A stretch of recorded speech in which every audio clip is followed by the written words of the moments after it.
Hello friends, welcome to the channel. Monk Bodhi is famous all over the world for his knowledge and wisdom. People from all around the world come to him to solve their problems and get rid of their bad luck.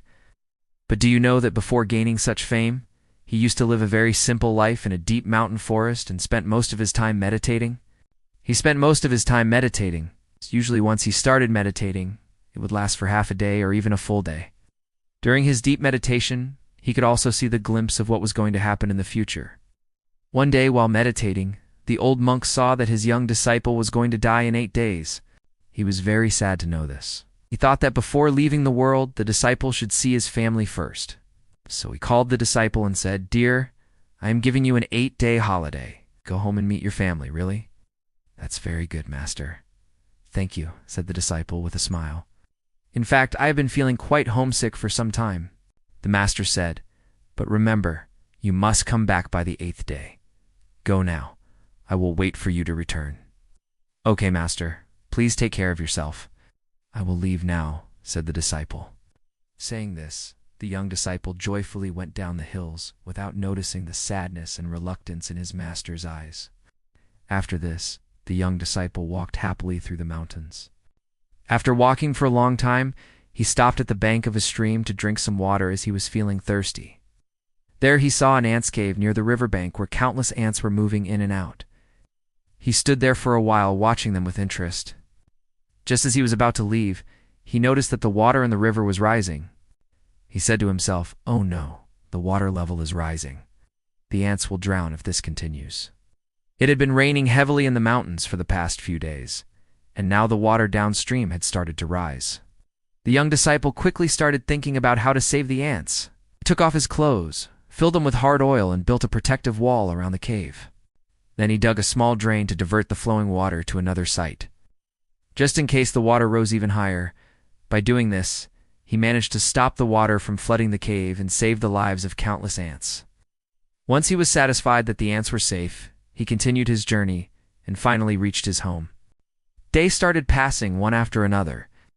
When the 8th day arrived, he remembered his promise to his master. Without wasting time, he immediately set off to return.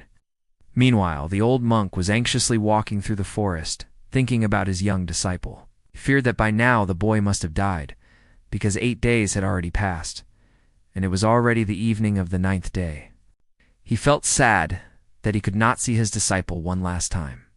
But suddenly, from a distance, he saw someone coming down the hills. He stopped and looked carefully. He noticed that it was his young disciple. Cheerfully he ran to him and hugged him tightly. He was very happy to see him alive. But at the same time, he was also surprised. How could the young monk still be alive after 8 days? His visions during meditation had never been wrong before. Happily, he asked the young monk what he had done during the past 8 days.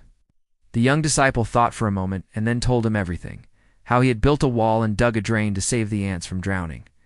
After hearing this, the master finally understood. Because the young disciple had saved the lives of countless ants, his own remaining 8 days of life had been transformed into a long and happy life. Friends, this is the law of karma. Whatever good or bad work you do, it will definitely affect you in the future. This is the only rule of life. If you want to remove your bad luck, then always try to do good to others selflessly. Doing good things will surely end your bad luck. So always try to be kind and helpful to everyone. Never know when your fortune might turn around. So friends, this story teaches us that in life, cultivating good deeds, good karma is a way to prolong your life. Sometimes the result of doing good deeds may not necessarily increase your lifespan, but it definitely brings abundance of happiness in your life. Even a small act of kindness can change the course of your destiny. It is not the size of the help we offer that matters, but it is the purity of our heart that does. When we selflessly help others, even the smallest beings, we create a ripple of goodness that returns to us in ways we cannot imagine. Good deeds do not just bring blessings, but they protect us from unseen troubles, shorten our sufferings, and fill our life with unseen grace. Just as the young disciple's simple act of saving ants gave him a long and happy life, our genuine efforts to ease the pain of others can save us from many hardships that we may never even know about. Karma silently watches every intention, every action, and every tear that we wipe away. In a world where everyone goes through pain, When you light the life of others, your own path shines brighter. The blessings you earn through good deeds brings grace to your life, attract happiness, and open the doors of prosperity. A heart full of kindness never walks alone. It walks hand in hand with grace, blessings, and everlasting peace. So friends, from today, always try to be kind and helpful to everyone. Go and help those who are in trouble.